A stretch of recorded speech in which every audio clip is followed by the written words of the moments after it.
Hi guys! A day in my life na nandito tayo ngayon sa Metro Supermarket. Bibili tayo ng supply sa bahay. Meron pa naman kami ibang supply pero need lang dagdagan para di kami mahassle sa kabibili sa mga tindahan.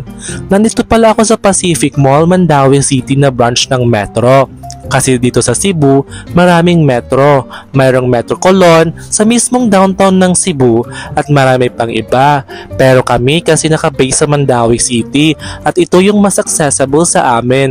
Kaya dito kami nag-grocery every 15th and 30th of the month.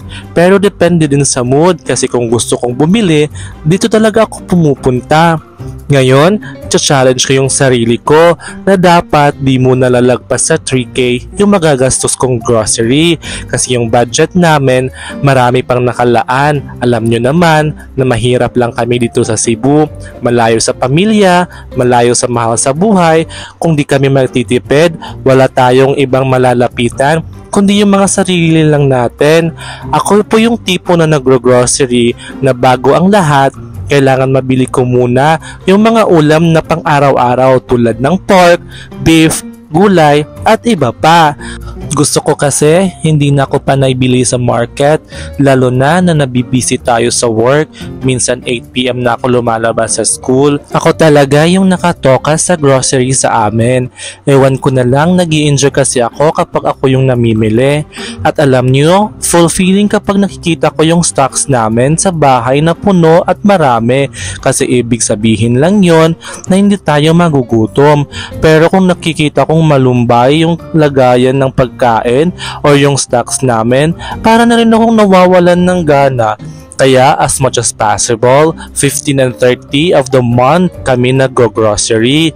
Pinapangarap ko lang to dati kasi noong nag-aaral pa ako, sobrang inggit na inggit talaga ako sa mga tao nakakapag-grocery sa mga malls. Kami nakakapag-grocery lang kung Pasko at New Year at minsan sinasama lang ako at masaya na ako ng that time.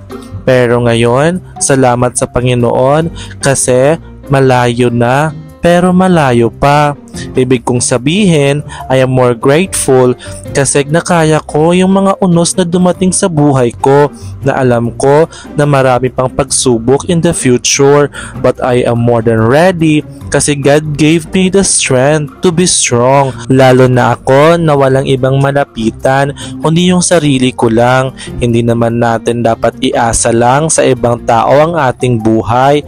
Dapat tayo magsikap at magtrabaho para sa ating kinabukasan. Meron din akong i-share sa inyo. This experience ay nangyari when I was in 4th year high school. I don't know kung maiinis kayo or matutuwa kayo sa akin kasi kagustuhan lang namin ng mga kaibigan.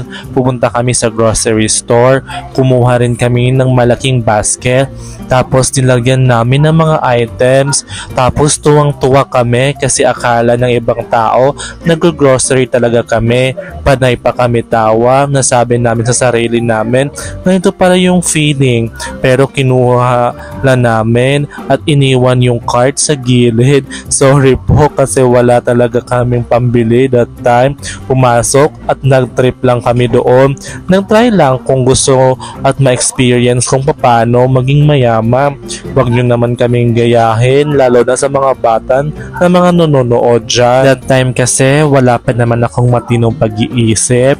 Maawa naman tayo sa mga nagliligpit, lalong-lalo na sa mga staff ng mga grocery store. Mga oras na ito, nilalagay ko na sa may cashier yung mga pinamili ko. Sana yung 3K na budget ko di magsobra kasi ibabalik ko talaga yung sobra. Sorry, wala kasi akong ibang budget.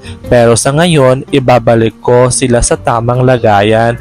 Di kagaya ng dati na iniwan lang namin sa gilid. Kawawa naman yung nagligpit. At reminder lang sa lahat, huwag nyo kaming gagayahin ha kasi yung ginawa namin, pinagsisisihan ko talaga yon. Naawa ako sa nagligpit, madami pa naman yung laman ng cart that time. How much?